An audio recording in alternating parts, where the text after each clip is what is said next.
L'histoire commence dans une autre dimension où le personnage principal est pris dans un combat acharné contre un yokai, une bête massive qui se dresse devant lui. La créature fonce en avant avec un rugissement tonitruant, ses griffes fendant l'air. Mais avant que l'attaque ne puisse porter ses fruits, le jeune guerrier lève sa lame et déclenche son coup ultime, la technique de l'épée Inugami. Dans un éclair de lumière et de puissance, la lame tranche le cou du yokai, lui arrachant nettement la tête de son corps. L'être monstrueux s'effondre instantanément, disparaissant dans le néant. Respirant bruyamment, le personnage principal enveloppe son épée d'un air farouchement déterminé et marmonne pour lui-même qu'être un gardien n'est pas une promenade de santé. La scène se déroule en douceur un mois plus tôt, au lycée du personnage principal. Alors que le dernier cours de la journée se termine, les élèves commencent à ranger leurs affaires. Parmi eux, le personnage principal rassemble tranquillement ses affaires et sort de la salle de classe. Il ferme la porte derrière lui et s'attarde un moment dans le couloir. À l'intérieur, les camarades de classe commencent immédiatement à bavarder dès qu'il part. L'un d'eux se plaint d'avoir l'impression d'étouffer lorsque Sakuriyama est là et murmure qu'il est apparemment un monstre. Quelqu'un qui a déjà affronté 20 gars d'une autre école et dont un seul sans même se faire une égratignure. Un autre camarade de classe répond nerveusement en disant à quel point cela semble effrayant,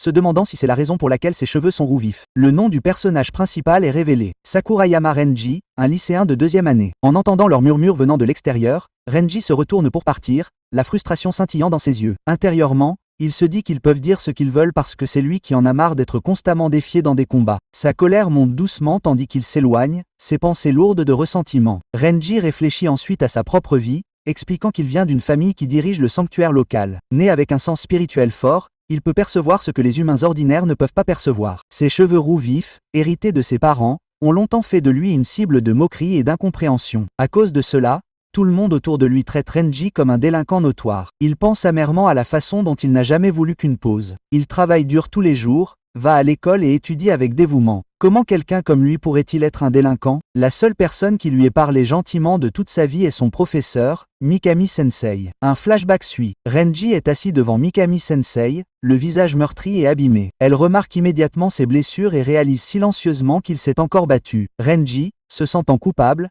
commence à expliquer que ce n'est pas lui qui a commencé. Ce sont les autres élèves qui ont commencé. En entendant ces mots, la sensei reste silencieuse, ses yeux calmes le regardant tandis que Renji continue de se blâmer pour la situation. Un autre flashback commence. Plusieurs garçons ont attaché Renji à un pilier, riant de son impuissance. Renji, confus et blessé, peine à comprendre comment il s'est retrouvé dans une telle situation ou comment il a pu s'en sortir. Soudain, Mikami-sensei fait irruption sur la scène et l'interpelle avec inquiétude. En la voyant, Renji écarquille les yeux sous le choc. Les garçons chuchotent entre eux, se demandant qui est cette femme, avant que l'un d'eux ne rejette la question et n'exhorte les autres à les frapper tous les deux. Furieux, Renji leur crie de ne pas porter la main sur son sensei. L'un des brutes balance une batte et frappe violemment Renji à la tête, le faisant tomber inconscient tandis que du sang coule sur son visage. Alors que l'obscurité s'installe, Renji regrette profondément de ne pas avoir pu protéger son sensei. Quelques instants plus tard, il entend sa voix l'appeler par son nom, douce et désespérée. Reprenant lentement conscience, Renji remarque quelque chose d'étrange, une faible aura rayonnant autour d'elle. Mais il ne s'y attarde pas. Au lieu de cela, il se souvient que son sensei ne lui a jamais dit ce qui s'était passé pendant qu'il était inconscient. Pourtant, il est sûr d'une chose. Ce jour-là, elle le sauve. Autour d'eux, tous les garçons sont désormais allongés sur le sol, complètement inconscients. Mikami-sensei le regarde et lui dit gentiment qu'il doit mieux prendre soin de lui. Puis, enlevant le bracelet de son propre poignet, elle le glisse à celui de Renji. Elle lui rappelle qu'il y a des gens qui seraient attristés s'il disparaissait et l'exhorte à vivre une bonne vie et que la prochaine fois, ce serait à lui de sauver quelqu'un. Mais plus tard, les mêmes délinquants qui ont attaqué Renji dénoncent Mikami-sensei à l'école, l'accusant de mauvaise conduite. En conséquence, elle est renvoyée. En voyant une telle injustice se dérouler, Renji se sent malade de colère et de chagrin. Il l'appelle désespérément, mais les autres professeurs l'empêchent de s'approcher. La seule personne qui l'ait jamais protégé est désormais partie, et après ce jour, l'école perd tout son sens pour lui. En pensant à ses souvenirs douloureux, Renji rentre enfin chez lui. Il se souvient que son frère lui avait dit de nettoyer le bâtiment principal du sanctuaire. À son arrivée, un chat divin assis sur le toit le repère et rayonne de joie. Le chat s'appelle Poro et il saute du toit pour saluer Renji. Poro est le seul avec qui Renji peut vraiment parler librement. Voyant le visage sombre de Renji, Poro le taquine en disant qu'il a l'air d'un enfant boudeur. Irrité, Renji réplique sèchement en lui disant de le laisser tranquille et en le traitant de chien paresseux et ordonné qui ne fait rien de toute l'année. Vexé, Poro proteste bruyamment, demandant comment Renji a pu dire une chose pareille alors qu'il est en réalité un Inugami de noble lignée. Il avertit Renji de ne jamais le comparer à un chien ordinaire. Puis il exhorte Renji à écouter attentivement ce qu'il va dire. Renji soupire, sachant déjà ce qui va suivre. Poro commence fièrement son discours habituel, rappelant à Renji que depuis les temps anciens, les esprits maléfiques qui apparaissent dans cette région ont toujours été exterminés par lui et les chefs successifs de la famille Sakuriyama qui ont agi en tant que gardiens. Grâce à cela, la paix règne aujourd'hui. Renji hoche la tête, répondant qu'il a déjà entendu cette histoire 1 million de fois. Avec une drôle de grimace, Poro grogne que Renji ne semble pas y croire de toute façon. Renji se défend rapidement, disant que ce n'est pas vrai. Puis il change de sujet, demandant quand son frère reviendra. Poro répond que son frère est actuellement occupé par des affaires. Renji soupire, supposant qu'il est probablement en train d'aider à nouveau à un festival. Avant que Poro ne puisse répondre, son expression change soudainement. Il sent quelque chose, une sensation familière et inquiétante qui lui fait dresser les cheveux sur la tête. Renji la ressent également et demande quelle peut être cette étrange présence. Sans un mot de plus, Poro se précipite dans une certaine direction, disant qu'il va aller vérifier. Renji le suit de près. Les deux s'arrêtent près d'un grand arbre ancien. Poro l'étudie attentivement, ses yeux s'écarquillant d'incrédulité lorsqu'il réalise ce qui ne va pas. Renji lui demande ce qu'il a découvert, mais Poro continue d'examiner la surface de l'arbre. Il marmonne que la corde sacrée de l'arbre, celle qui maintient la barrière, est en train de pourrir. Il se demande ce qui se passe. Renji, confus, regarde l'arbre et touche son tronc. Il réalise qu'une entrée vers le royaume des démons y était autrefois scellée. Les instincts de Poro s'enflamment soudainement, l'avertissant que quelque chose de terrible est sur le point de se produire. Il crie à Renji de s'enfuir au loin, et il commence lui-même à fuir. Renji, toujours confus, ne bouge pas. Il continue de demander de quoi Poro parlait tout à l'heure. Puis, derrière lui, l'arbre se met à briller. Un portail tourbillonnant s'ouvre dans son tronc, vibrant d'énergie sombre. Renji le sent instantanément. Avant qu'il ne puisse s'échapper,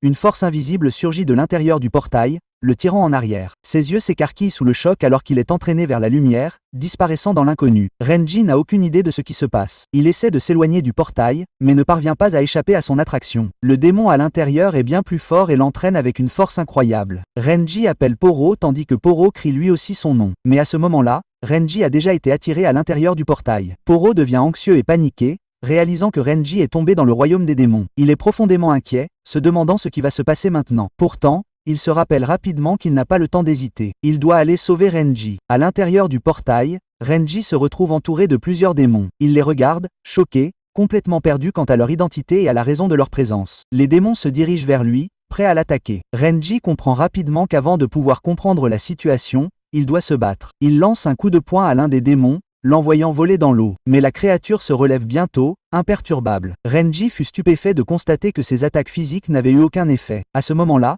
Poro entra par le portail et se précipita vers lui, lui demandant s'il allait bien. Renji, surpris de le voir, lui demanda pourquoi il était venu, mais Poro insista sur le fait qu'il n'avait pas le temps de parler. Renji lui dit que les attaques physiques ne fonctionneraient pas sur les démons. Poro acquiesça et dit qu'il devait s'enfuir immédiatement au lieu de se battre. À ce moment-là, ils remarquèrent tous les deux quelque chose qui bougeait dans l'eau derrière eux. Dessous la surface, un monstre massif émergea. Sa taille était écrasante, et même les démons à proximité tremblèrent de peur et s'enfuirent. L'énorme créature rugit furieusement, sa seule présence faisant trembler le sol. Renji et Poro restèrent figés, choqués par ce spectacle. Le monstre repoussa les autres démons sans effort. Faisant preuve de sa force terrifiante, Poro devint mal à l'aise, sentant le danger. Il ne savait pas quoi faire ensuite. À cet instant, Renji attrapa Poro et le jeta vers l'eau, essayant de le protéger. Poro cria avec colère, le traitant d'idiot et l'avertissant qu'en faisant cela, Renji ne ferait que se mettre en plus grand danger. Renji lui sourit simplement. Poro toucha l'eau et s'éloigna. Frustré et confus quant à ce que Renji préparait, il nagea vers le haut,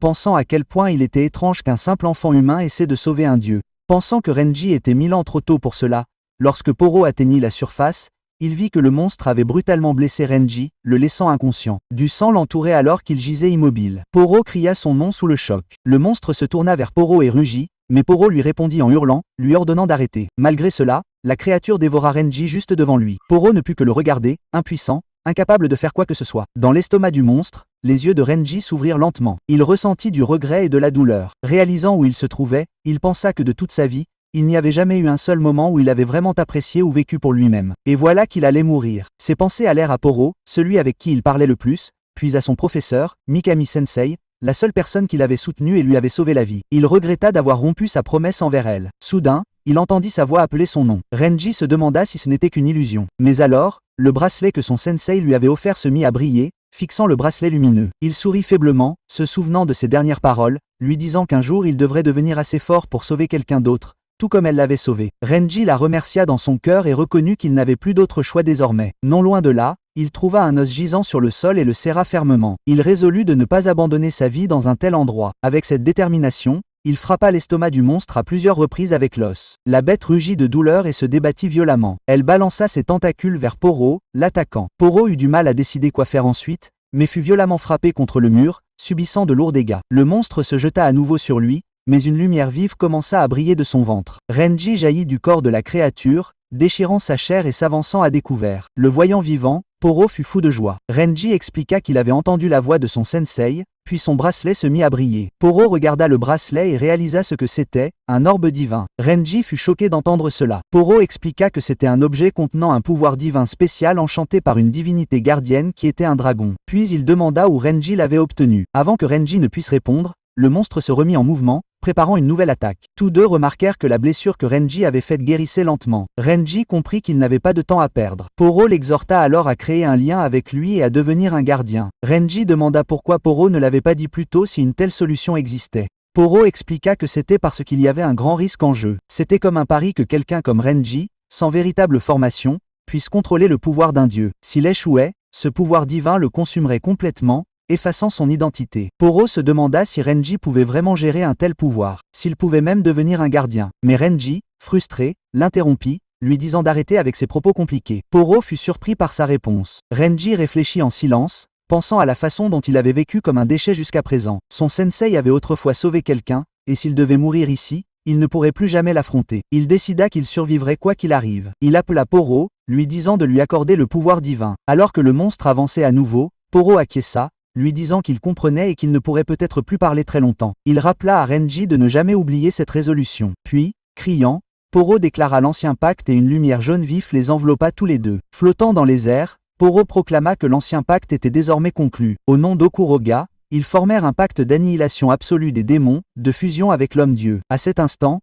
Poro fusionna complètement avec Renji. Le corps de Renji se transforma. Ses oreilles devinrent comme celles de Poro, et l'aura qui l'entourait s'embrasa avec une intensité immense. Le pouvoir déferla violemment en lui, provoquant une douleur immense tandis que son corps luttait pour le contenir. Submergé, Renji commença à perdre le contrôle et hurla de douleur. Poro appela son nom avec urgence, le ramenant à la conscience. Le monstre bondit une fois de plus en avant et les yeux de Renji s'aiguisèrent. D'un mouvement rapide, il activa son coup ultime. Dans la technique de l'épée Ugami, première forme, style grand croc. L'aura tourbillonna autour de lui, formant l'image d'un grand tigre derrière son dos. D'un seul coup puissant de son épée, Renji trancha le cou du monstre, lui tranchant la tête. L'énorme créature s'effondra sans vie. Renji resta immobile, respirant lourdement, fixant son être transformé avec admiration et incrédulité. Réalisant qu'il détenait désormais le véritable pouvoir d'un dieu, Renji regarda le bracelet que lui avait offert son sensei glisser de sa main et se briser sur le sol. Il se pencha pour ramasser les morceaux brisés. À ce moment-là, Poro l'appela, lui disant de se dépêcher. En entendant cela, Renji le regarda et lui demanda où ils allaient. Poro expliqua qu'il devait se diriger vers les profondeurs de l'espace démoniaque,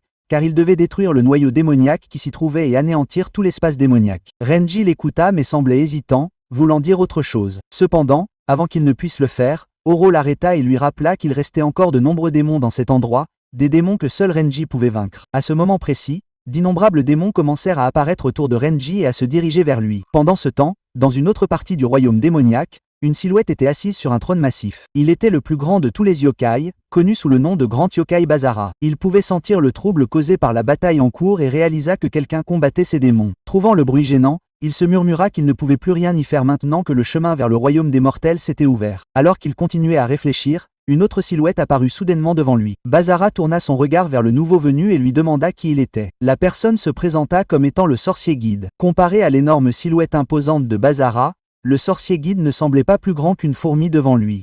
Basara tira lentement son épée, la voix emplie de fureur, demandant comment cet homme avait osé entrer dans sa chambre sans permission. Il le mit en garde, lui demandant s'il avait vraiment commis un tel outrage, sachant qu'il se tenait devant le grand yokai, Basara. L'homme mystérieux souleva sa capuche, révélant son visage, et sourit calmement à Basara. De retour dans les profondeurs de l'espace démoniaque, Renji continua son combat acharné. Struck down demon after demon until the ground around him was covered with their fallen bodies. After the relentless fight, he turned to Poro and asked how much farther they needed to go. Feeling as though the battle was endless, Poro replied that he shouldn't be impatient, telling him it was right in front of him and to take a good look around. Renji looked ahead and saw a door. He walked toward it, feeling a powerful demonic aura seeping out from within. He paused for a moment deep in thought before noticing that the gate was slightly open. Renji began pushing the door wider. Poro plus petit que Hunt plus grand que, his voice echoed, warning that a powerful demonic aura was drifting from it and urging him to be careful. Renji nodded in agreement, bracing himself for what lay ahead. He opened the gate fully and stepped inside. The sight before him left him completely shocked. The same person who who had appeared earlier before the great yokai Basara was now standing there,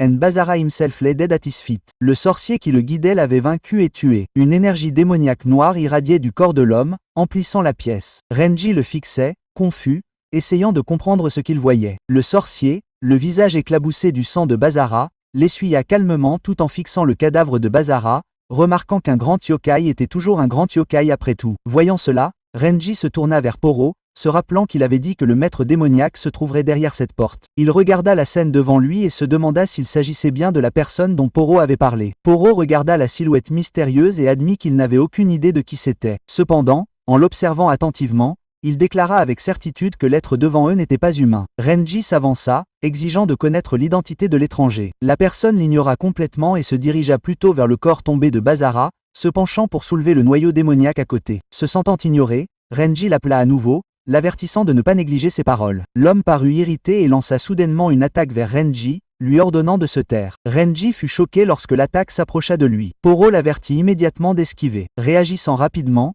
Renji s'écarta juste à temps, échappant de justesse au coup. L'homme s'arrêta un instant, le regard fixé sur Renji. Il remarqua que maintenant qu'il regardait de plus près, Renji possédait le pouvoir d'un gardien, trouvant cela étrange puisqu'il avait entendu dire que le protecteur de ce royaume était censé être absent. Renji fut surpris que l'homme soit au courant de l'existence des gardiens. L'étranger confirma que, bien sûr, il savait de telles choses. Avec un léger sourire narquois, l'homme déclara que pour lui, un gardien n'était rien de plus qu'une horreur. Tout en parlant, il se jeta en avant, attaquant à nouveau Renji avec son arme. Renji leva instantanément son épée, bloquant le coup. L'impact fut immense, la puissance derrière le coup bien plus puissante que tout ce que Renji avait affronté auparavant. Ses bras tremblaient sous la pression, à peine capable de tenir bon. Le voyant lutter, Poro lui cria de ne pas se fier uniquement à la lame divine, se demandant si c'était là toute sa détermination. Ces mots enflammèrent quelque chose en Renji. Il puisa dans son pouvoir divin et une aura jaune rayonnante jaillit de son corps, tourbillonnant autour de lui avec une intensité aveuglante. Sa force déferla et sa puissance d'attaque augmenta considérablement. Les yeux de l'homme se plissèrent lorsqu'il reconnut l'énergie. Il réalisa qu'il s'agissait d'une aura divine et décida qu'il valait mieux se replier pour l'instant. Sur cette pensée, il recula, créant une distance entre eux. Renji, comprenant désormais le mobile de l'étranger, le fonça à sa poursuite. Il déclara qu'il ne le laisserait jamais faire ce qu'il voulait. Son aura s'intensifia tandis qu'il levait son épée et activait sa technique, invoquant l'Inugami Mitsugi, le style de l'épée à une seule épée, l'art de l'épée à grand croc. Alors qu'il s'apprêtait à frapper, l'homme apparut derrière lui, lui demandant ce qu'il attaquait exactement. Renji se retourna rapidement, choqué de voir que sa cible avait disparu. La confusion se répandit sur son visage tandis qu'il se retournait. L'homme réapparut, cette fois au-dessus de lui, et déchaîna une attaque appelée Hellblade. Le coup était empli de ténèbres. Renji tenta de le bloquer avec son épée, mais la puissance pure le submergea, l'envoyant voler en arrière. Il s'écrasa au sol, mais se releva rapidement. Luttant pour comprendre de quel genre d'attaque il s'agissait, l'homme s'avança à nouveau vers lui. Poro cria avec insistance, avertissant Renji de regarder au-dessus de lui. Renji leva les yeux, choqué, juste au moment où un autre coup s'abattait sur lui. L'impact le fit à nouveau s'étaler. L'homme planta son épée dans le sol, puis la sortit rapidement et envoya une aura démoniaque directement vers Renji. Réalisant que l'attaque risquait de le blesser gravement, Renji leva son épée en signe de défense, bloquant chaque vague d'énergie du mieux qu'il pouvait. Poro l'appela, l'exhortant à ne pas se fier uniquement à sa vue, mais à suivre plutôt le flux de l'aura démoniaque. Renji était confus et ne comprenait pas comment il était censé ressentir le flux. Alors qu'il hésitait, quelques attaques d'aura démoniaque le frappèrent directement, le blessant gravement. Il regarda autour de lui, cherchant l'agresseur, se demandant où il était passé. Soudain, l'homme apparut devant lui, annonçant que leur temps de jeu était terminé. En un instant, il balança son arme vers Renji dans un coup mortel. La peur emplit les yeux de Renji tandis que l'homme souriait d'un air effrayant et déclarait son attaque. Amené et périt. Renji se figea sur place, incapable de bouger tandis qu'il regardait la lame se rapprocher de lui. À la toute dernière seconde, Renji bougea son corps, esquivant l'attaque à la vitesse de l'éclair. Les yeux de l'homme s'écarquillèrent d'incrédulité. Ce que Renji venait de faire était impossible. Renji sourit, lui disant qu'il pouvait désormais voir chacun de ses mouvements, chacun d'entre eux. Il se précipita ensuite en avant, frappant violemment sa tête contre le ventre de l'homme. L'impact fut brutal, envoyant l'homme voler en arrière de douleur. Renji watched him fall, and muttered to himself that he hadn't expected things to come to this point. Then he stepped closer, demanding to know the man's true identity and asking if he was the master of this place. The man lifted the glowing object in his hand. Poro plus petit que and plus grand que, his voice echoed,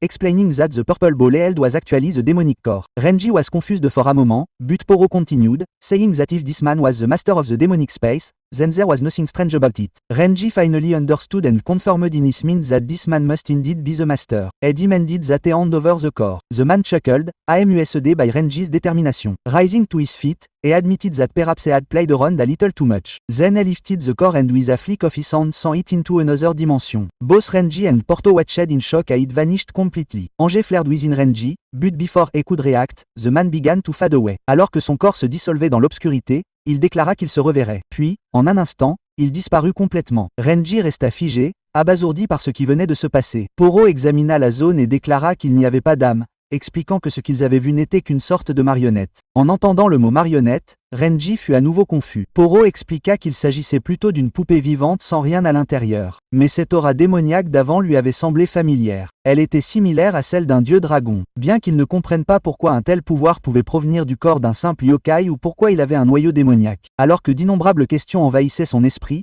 il se retrouva incapable de tirer une conclusion. Soudain, toute la zone se mit à trembler violemment. Le sol se fissura et les murs tremblèrent tandis que l'espace démoniaque commençait à s'effondrer. Les yeux de Renji s'écarquillèrent de peur. Oro cria que l'espace démoniaque commençait à s'effondrer et l'exhorta à se dépêcher vers la sortie. Renji courut aussi vite qu'il le pouvait, demandant pourquoi il s'effondrait si soudainement. Poro lui répondit en criant qu'il expliquerait plus tard qu'il devait d'abord s'échapper. Loin, dans un autre royaume, un vaste jardin de fleurs rouges s'étendait à l'infini. En son centre se dressait un grand arbre, et dans son tronc brillait une lumière vive. À l'intérieur de cette lumière se trouvait une silhouette humaine ligotée et scellée. La même personne mystérieuse qui avait pris le noyau démoniaque apparut maintenant près de l'arbre. La chaîne entourant le noyau se brisa à son approche. Il murmura que malgré quelques développements inattendus, il possédait désormais le noyau démoniaque. Il regarda vers la personne scellée à l'intérieur de l'arbre et déclara que le pouvoir d'un gardien avait été des plus utiles. Il était maintenant temps, dit-il, que son ambition se réalise, qu'il réalise l'avenir qu'il désirait, la renaissance de l'ère des grands yokai. Tandis que la lumière vacillait,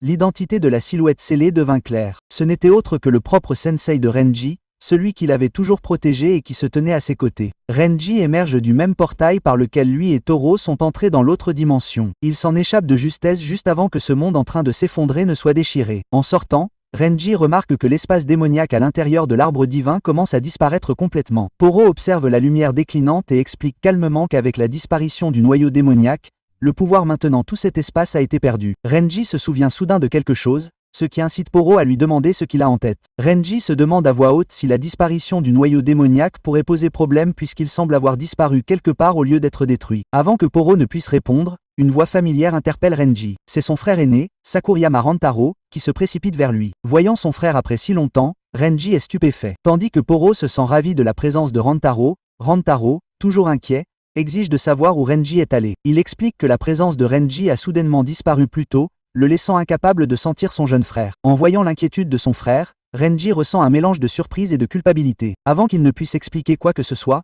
Poro prend la parole en lui, disant qu'il s'occupera de l'explication. À cet instant, Poro émerge du corps de Renji, se transformant en un éclat de lumière éblouissant qui se répand dans la zone avant de reprendre sa forme familière de chat. La scène passe à la tombée de la nuit, où Renji, Rantaro et Poro sont rentrés chez eux. Poro a déjà tout expliqué à Rantaro sur l'espace démoniaque, les dangers et le nouveau rôle de gardien de Renji. En entendant tout cela, Rantaro ressent un sentiment accablant de culpabilité et d'anxiété. Il pose sa main sur sa tête, affligé par le lourd fardeau qui pèse désormais sur son jeune frère. Le voyant si troublé, Renji demande « Qu'est-ce qui ne va pas ?» Rantaro admet qu'il n'a pas remarqué l'état du divin très plus tôt, et que la responsabilité d'être son gardien incombe désormais à Renji. Se sentant coupable, il baisse la tête sur la table et s'excuse, laissant Renji momentanément choqué par les remords de son frère. Essayant de le rassurer, Renji insiste sur le fait qu'il n'y a pas lieu de s'inquiéter puisqu'ils ont réussi à sceller l'espace démoniaque. Mais Poro le corrige, expliquant que ce n'était qu'un espace démoniaque parmi tant d'autres qui existent encore. Se tournant vers Rantaro, Poro dit qu'il est temps qu'ils discutent enfin de ce qui s'est passé il y a longtemps. Rantaro acquiesce, faisant face à Renji avec une expression sérieuse. Il rappelle à Renji qu'il était trop jeune à l'époque pour s'en souvenir clairement. La mort de leurs parents n'avait pas été causée par un accident comme tout le monde le croyait. Ils avaient été tués par un yokai. La révélation frappe Renji de plein fouet, le laissant incrédule. Ranaro continue en expliquant que leur grand-père était en vie à l'époque et avait combattu le yokai lui-même. Bien qu'il ait réussi à gérer la situation, il ne s'est jamais pardonné de ne pas avoir réussi à protéger ses petits-enfants. Le regret l'a hanté jusqu'à ses derniers instants. L'histoire se déplace momentanément dans le passé, montrant leur grand-père sur son lit de mort, rendant son dernier souffle alors qu'il s'excuse auprès de Renji et Rantaro de ne pas avoir pu les protéger. De retour au présent, la voix de Rantaro tremble alors qu'il s'excuse une fois de plus auprès de Renji de ne jamais lui avoir dit la vérité auparavant. Sa culpabilité et son chagrin emplissent la pièce silencieuse tandis que Renji absorbe en silence la douloureuse vérité sur le passé de leur famille. Renji reste silencieux, incapable de trouver les mots après avoir entendu la confession de son frère. Renaro poursuit en expliquant que la bataille entre les gardiens et les yokai n'est pas quelque chose qui a commencé récemment. Elle dure depuis des lustres, remontant à plus de 1000 ans. Tout a commencé lorsqu'une entité connue sous le nom de roi des yokai, le dieu démon Gomeranzan, est apparu, commandant les yokai en tant qu'armée du dieu démon. Il a apporté la mort et la destruction à d'innombrables vies. Cette ère sombre fut plus tard connue sous le nom d'ère céleste des yokai. À cette époque, 5 gardiens élus se levèrent pour s'opposer au dieu démon. Après une bataille féroce et meurtrière, ils réussirent à vaincre Garenzan. Mais même dans la mort, l'esprit vengeur de Garen refusa de disparaître. Au lieu de cela, il persista, finissant par se condenser en un noyau démoniaque qui commença à répandre la corruption, créant des espaces démoniaques à travers le pays. Les noyaux démoniaques qui en sortirent étaient trop puissants pour être détruits, alors les gardiens forgèrent des récipients sacrés pour les sceller à divers endroits. Rantaro explique tout à Renji en détail, mais ce dernier se concentre sur un point en particulier. Réalisant les implications, il confirme à son frère s'il existe encore des espaces démoniaques dans le monde. Rantaro répond fermement, expliquant que oui, il y en a. Normalement, leurs entrées restent scellées, mais cette fois, l'espace démoniaque s'est ouvert parce que la barrière de l'arbre divin s'était affaiblie ou peut-être à cause de quelque chose d'encore plus sinistre. En entendant cela, Renji est visiblement choqué. Poro, remarquant son expression, lui demande s'il va bien. Renji confirme que oui, alors son cœur est lourd. La vérité sur la mort de ses parents pèse sur lui, difficile à accepter. Pendant un moment, la tristesse assombrit son visage, mais il force ensuite un petit sourire et déclare avec une détermination nouvelle que cela lui donne encore plus de raisons de se battre et de vaincre les yokai. Poro observe son soudain élan d'enthousiasme et sa taille intérieure, sachant que rien ne pourra arrêter Renji lorsqu'il aura pris sa décision. Rantaro l'accepte lui aussi, impuissant, comprenant la détermination inébranlable de son jeune frère. Renji pose sa main avec assurance sur la table et déclare son intention, puis se lève et se dirige vers la porte, disant qu'il sait désormais quoi faire. La première étape est claire. Il doit s'entraîner. Oro l'avertit immédiatement de ne pas se précipiter, lui rappelant qu'un entraînement imprudent ne suffira pas à le préparer à ce qui l'attend. Renji le regarde légèrement surpris par son ton. La scène suivante se déroule le lendemain matin, alors que le soleil se lève sur un paysage paisible. Renji apparaît vêtu d'une tenue d'arts martiaux, une épée à la main, prêt pour l'entraînement. Il jette un coup d'œil à Poro et commente ses vieux vêtements usés, lui demandant si ses haillons sont vraiment ce qu'il a l'intention de porter pour l'entraînement. Poro, imperturbable, confirme avec assurance qu'il est prêt, puis commence à instruire Renji. Il lui dit que Renji a encore trop de mouvements perdus et qu'ils vont commencer par maîtriser les bases de l'escrime. En entendant cela, Renji se demande comment ils sont censés faire cela puisque Poro ne sait pas se battre. Poro, gardant son attitude fière, lui dit de ne pas le sous-estimer, affirmant que ses mots suffisent amplement pour l'instruire. Pourtant, il admet qu'il existe une manière plus efficace de s'entraîner. À ce moment précis, l'attention de Renji se déplace lorsqu'il voit quelqu'un s'avancer avec une épée. À sa grande surprise, c'est son frère, Rantaro, qui se tient devant lui avec une détermination calme. Rantaro pointe son épée vers Renji et annonce qu'il sera son adversaire.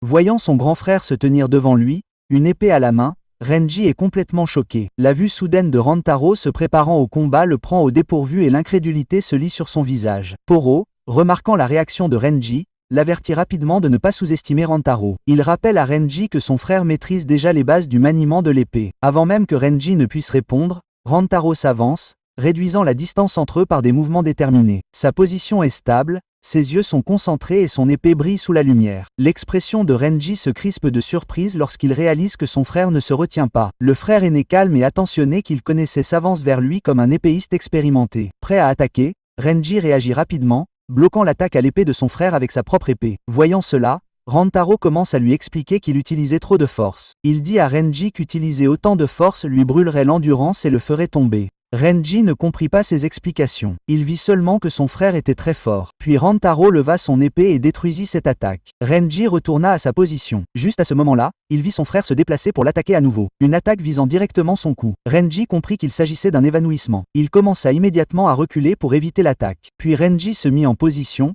très en colère, car il ne savait pas comment abattre son frère. À ce moment-là, Rantaro dit à Renji que dans un vrai combat, sa tête disparaîtrait. Renji commença à s'énerver et cria en avançant pour attaquer. Pendant qu'il attaquait, Renji pensa qu'il n'était plus celui qui était protégé. Pour bloquer l'attaque, Rantaro se mit également en position. Puis Renji sauta de là et continua dans ses pensées, déclarant que cette fois, il protégerait tout le monde. On le vit sauter et attaquer Rantaro d'en haut. Pour le bloquer, Rantaro se tint calmement debout en tenant son épée. Puis leurs épées s'entrechoquèrent, créant un bruit très fort. Un instant plus tard, on vit Rantaro debout avec son épée. De l'autre côté, Renji était grièvement blessé. Son épée lui tomba des mains et il atterrit au sol. Rantaro dit calmement à Renji qu'il avait utilisé le plat de la lame, il devait donc lui pardonner. Renji, très en colère à cause de sa défaite, dit à Rantaro de l'achever. Rantaro commença à s'excuser, aidant Renji à se relever, puis continua en disant que Renji manquait encore d'expérience. Il ajouta que l'espace démoniaque réapparaîtrait un jour. Renji répondit avec colère en disant qu'il le savait. Puis il se mit à rire et dit qu'il ne servait à rien de s'en inquiéter éternellement. Il fut révélé que le moment était arrivé très vite,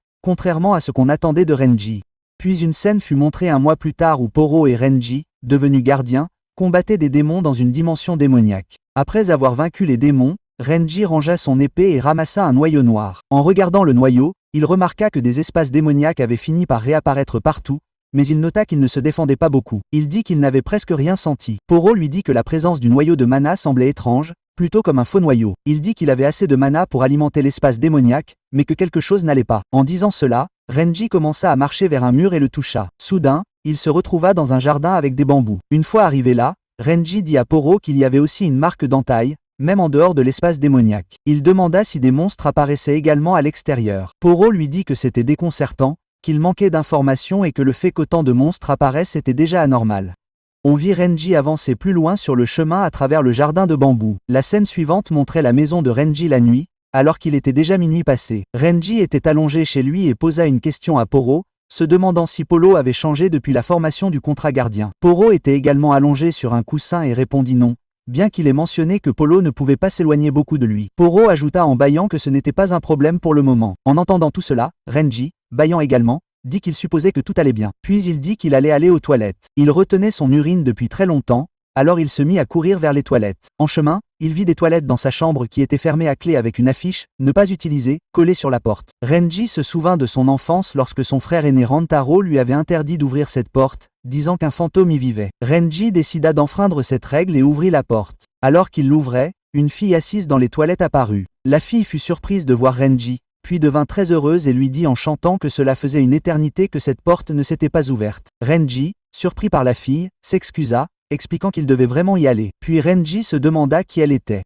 La fille sourit en chantant et dit que tout allait bien, qu'elle n'arrivait pas à l'ouvrir et qu'elle était restée coincée là. Voyant le joli visage de la fille, Renji rougit légèrement et crut à ses paroles en lui proposant de l'aider. La fille continua de sourire, puis Renji répondit en s'excusant de l'avoir dérangée si tard. Elle dit ensuite « Eh bien, à plus tard » et se dirigea vers la chambre de Rantaro. Renji se sentit un peu confus, se demandant ce que son frère pouvait bien avoir à faire avec une si belle femme si tard dans la nuit. Il pensa que son frère avait vraiment bien joué.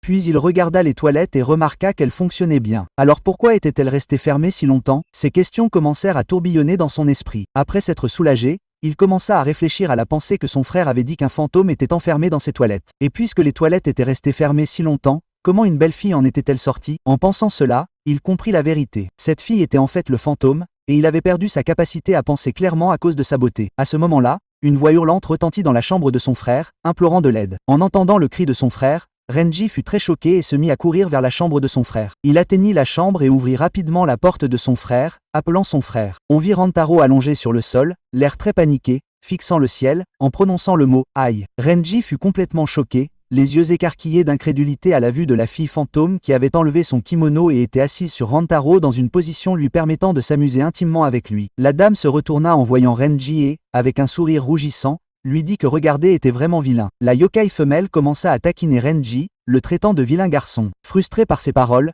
Renji se couvrit les yeux et dit qu'il partait, affirmant qu'il comprenait que les deux semblaient occupés. Embarrassé, il verrouilla la porte derrière lui et s'excusa une fois de plus avant de se détourner. La yokai femelle sourit à sa réaction et lui dit qu'elle le reverrait plus tard. Au moment où Renji s'apprêtait à verrouiller la porte, Poro apparut devant lui, l'empêchant de faire quoi que ce soit de stupide. Boro lui rappela que la fille à l'intérieur était un yokai, pas sa belle-sœur. En entendant cela, la yokai femelle à l'intérieur sourit d'un air entendu et commenta qu'ils avaient découvert sa vraie nature plus vite qu'elle ne l'avait prévu. Sans perdre de temps, Poro dit à Renji de se préparer à fusionner avec lui, et Renji accepta. En un instant, Poro se transforma en un rayon de lumière et pénétra dans la poitrine de Renji, fusionnant complètement avec son corps. Au moment où la fusion fut terminée, Renji fut enveloppé d'une puissance divine qui irradiait dans toute sa forme. Voyant sa transformation, la yokai femelle sourit calmement et reconnut sa force. Elle fit remarquer qu'avec cet armement spirituel, il devait être le gardien de cet endroit. Par respect, elle décida de révéler également sa vraie forme, soulignant que les bonnes manières étaient importantes. Alors que son corps commençait à changer,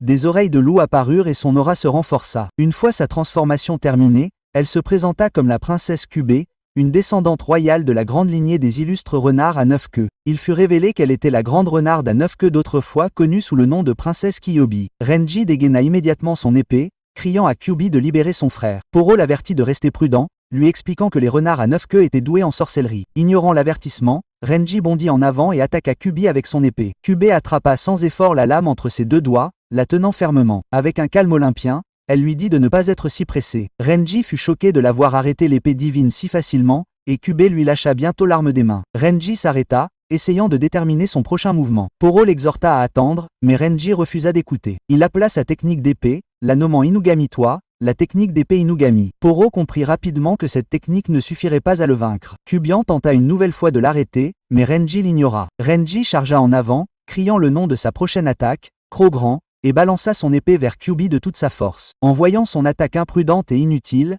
Kyu se mit en colère. En un instant, elle frappa Renji à la tête avec sa main, le traitant d'idiot et lui ordonnant d'arrêter. L'impact fut puissant et Renji grimaça de douleur. Accablé, il tomba au sol, assis en signe de défaite tandis qu'une douleur aiguë le traversait. Kyubey regarda Renji avec incrédulité, lui demandant s'il avait perdu la tête. Elle l'avertit que s'il continuait à agir de manière imprudente, elle n'assumerait pas la responsabilité de faire exploser toute la maison. Calmement, elle déclara qu'elle n'avait aucune intention de combattre des humains. En entendant cela, Renji fut pris de court. Il avait imaginé Kyubey bien plus dangereux, mais son comportement ne ressemblait en rien à ce à quoi il s'attendait. La confusion commença à s'installer dans son esprit, et même Poro commença à se demander ce que Kyubey pouvait vraiment préparer. Tentant de dissiper sa confusion, Renji lui demanda ce qu'elle voulait vraiment dire par ces mots. Kyubey expliqua alors que c'était lui qui l'avait libéré de la barrière, faisant de lui son bienfaiteur. Elle dit qu'elle n'avait aucune raison de lui faire du mal. Puis, avec un léger rire, elle ajouta qu'il était lié à son amour après tout. Renji devint encore plus confus par son comportement étrange, mais Poro comprit immédiatement ce qu'elle sous-entendait. Avant que quiconque ne puisse répondre,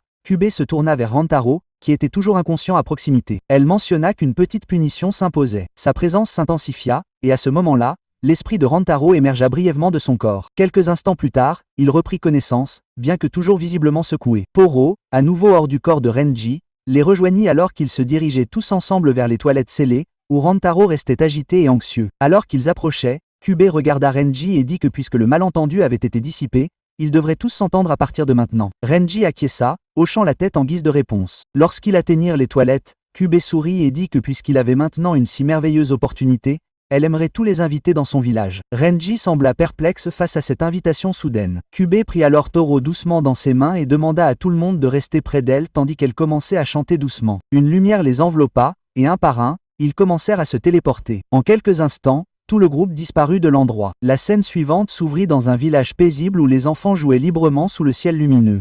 Kyubey leur dit que c'était le village où elle vivait. Poro appela Rantaro, l'exhortant à se ressaisir.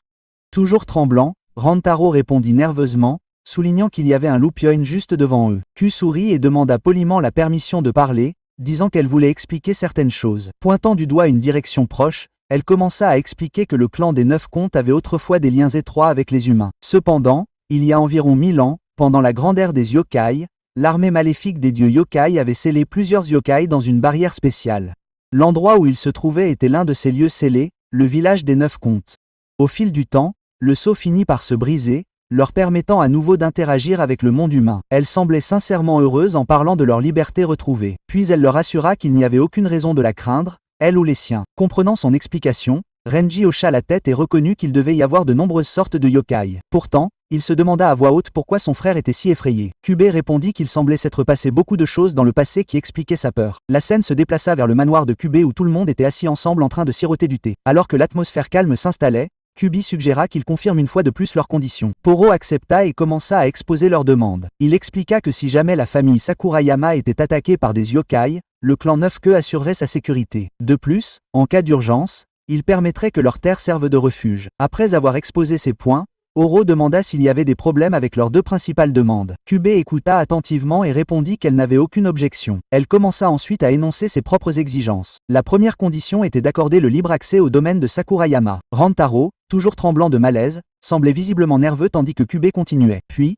avec une expression douce et enjouée, elle commença à décrire sa deuxième condition. Son visage s'illumina d'un rougissement et d'un sourire malicieux. Mais juste avant qu'elle ne puisse terminer, Rantaro se rappela la scène précédente la concernant et paniqué. Terrifié, il tenta de s'enfuir. Mais Renji tendit calmement la main et attrapa les vêtements de son frère, l'empêchant de fuir. Tout en sirotant son thé, Renji se dit que s'ils coopéraient l'un avec l'autre, alors tout devrait bien se passer. Finalement, Kyubey révéla sa deuxième condition, souriant encore plus gentiment. Elle voulait rester dans la même pièce que son bien-aimé. La scène suivante se déplaça dans la maison de Renji et Rantaro où la lumière du soleil matinal remplissait la pièce alors qu'ils étaient assis ensemble pour le petit déjeuner. Tout semblait calme et paisible, mais le silence ne fit que frustrer davantage Rantaro. Incapable de se retenir, il cria sur Renji et Poro, exigeant de savoir s'il avait des bandeaux sur les yeux. Il ne comprenait pas pourquoi ils semblaient tous les deux si indifférents alors que quelque chose de clairement mauvais se passait autour d'eux. Renji répondit avec désinvolture, disant que Kyubey n'était pas un mauvais yokai, donc tout allait bien. Son attitude décontractée ne fit qu'irriter Rantaro davantage. Il dit à Renji de bien réfléchir et d'arrêter d'être aussi négligent. Poro ajouta ensuite de son ton calme habituel que Kyubey était désormais leur camarade,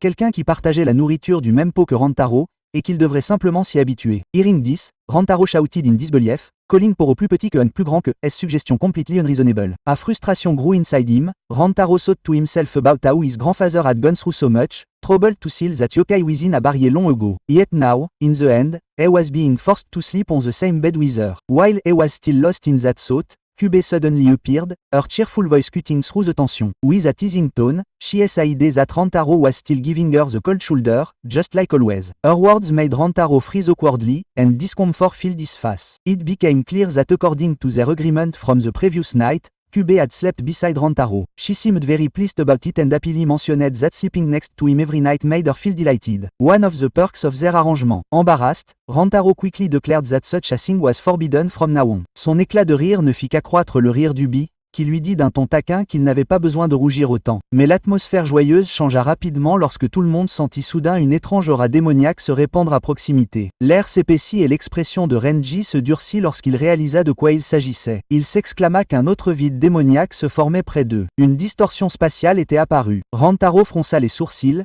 remarquant qu'un incident semblait se succéder sans interruption. Poro se tendit, déclarant que quelqu'un devait ouvrir ces vides intentionnellement. Quelques instants plus tard, la scène changea lorsque Renji et Poro suivirent la présence de l'aura démoniaque et la suivirent jusqu'à un nouveau site de portail. Alors qu'ils approchaient, Renji jeta un coup d'œil à Poro et dit qu'il souhaitait que son grand frère et la princesse des 9 contes puissent les accompagner. Poro le gronda immédiatement, disant qu'il était impossible pour Rantaro de chasser les yokai alors qu'il ne pouvait même pas invoquer correctement son armement spirituel. Renji hocha la tête et ajouta que la princesse Nintel ne viendrait pas de toute façon. Puis, repérant quelque chose devant lui, Renji annonça qu'il avait trouvé le portail. Poro lui demanda de se préparer à la fusion, et Renji accepta sans hésiter. Ensemble, ils commencèrent leur technique de fusion, Rokenan, la manifestation de l'armement spirituel. Une explosion d'énergie divine les entoura tandis qu'ils fusionnaient en une seule forme. Une fois la transformation terminée, ils entrèrent dans le portail, pénétrant dans un vaste espace d'un autre monde où d'imposants murs de roches cristallines scintillaient dans toutes les directions. Poro avertit Renji de ne pas baisser sa garde, et Renji accepta sans hésiter. Alors qu'il avançait,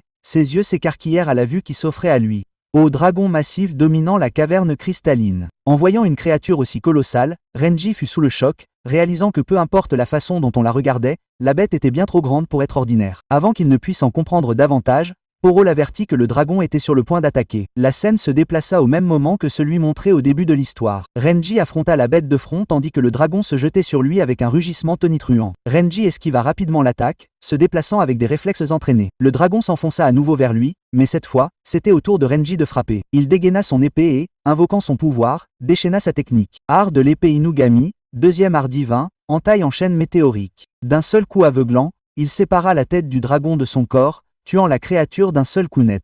Poro eut l'air impressionné par ce spectacle et félicita Renji, commentant qu'il avait l'air assez impressionnant. Renji le remercia humblement, disant que tout cela était dû au soutien de tous. Curieux, il demanda alors si le dragon qu'il venait de vaincre était un monstre boss. Poro répondit que non, car la créature était bien trop faible et ne montrait aucun signe de protection d'un noyau démoniaque. Réalisant cela, l'expression de Renji changea de visage en signe de compréhension. Soudain, une ombre massive se dressa au-dessus de lui. Lorsqu'il leva les yeux, ses yeux s'écarquillèrent de nouveau sous le choc. 3 autres dragons gigantesques le regardaient attentivement. Poro l'avertit qu'ils étaient encore plus nombreux et lui dit de faire attention. Les dragons attaquèrent à l'unisson, forçant Renji à bondir en sécurité. Au lieu de la peur, un sourire confiant se dessina sur son visage. Réalisant à quel point les dragons étaient lents par rapport à sa vitesse, il dégaina une fois de plus son épée et décapita chaque dragon un par un avec une précision rapide.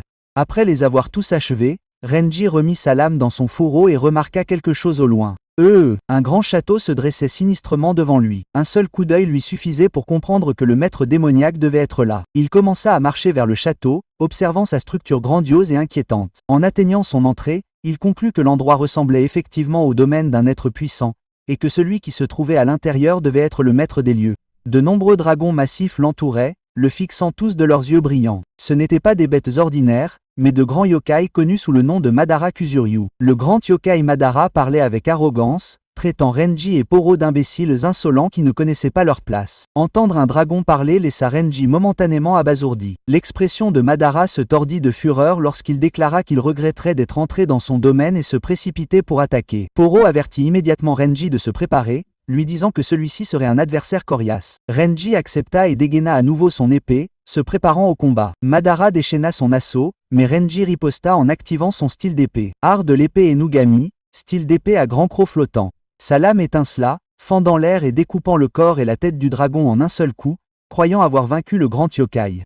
Renji eut un sourire narquois de satisfaction. Même Madara parut surpris par sa technique, ce qui ne fit que renforcer la confiance de Renji, qui déclara que ce n'était rien pour lui. Avec un élan croissant, Renji attaqua les dragons restants les uns après les autres, tranchant leur corps sans effort. Il semblait apprécier le combat, se déplaçant avec fluidité tandis qu'il réduisait chaque dragon en morceaux. Lorsque le combat fut terminé, Renji regarda autour de lui les restes tombés et commenta que les dragons n'étaient grands que par leur taille, mais qu'ils avaient peu de pouvoir réel en eux. Cependant, sa confiance s'est estompée lorsqu'il remarqua que les morceaux de dragon commençaient à trembler. Sous ses yeux, les parties sectionnées commencèrent à bouger et à se reconnecter, régénérant leur corps. Oro l'avertit rapidement de faire attention. Réalisant à quel point la situation devenait dangereuse, Renji fut choqué, complètement pris au dépourvu par cette issue, et marmonna que les créatures pouvaient se régénérer, qualifiant cela de véritable douleur. Derrière lui, les dragons continuaient de se reformer, leurs écailles scintillant tandis que leurs formes monstrueuses se réassemblaient. Renji se retrouva piégé au milieu de la régénération, ses mouvements limités par l'énergie démoniaque qui se propageait. À ce moment-là, une voix calme mais moqueuse retentit derrière eux. Quelqu'un demanda s'il interrompait quelque chose. En entendant la voix, Renji se figea un instant, se retournant, confus, pour voir qui avait parlé. Lui et Poro se retournèrent et, à leur grande surprise, ils reconnurent l'homme qui se tenait devant eux. C'était la même personne qu'ils avaient rencontrée plus tôt dans le portail précédent. La silhouette sourit avec assurance et salua à nouveau Renji, lui disant qu'ils se retrouvaient tandis que la tension dans l'air s'intensifiait autour d'eux.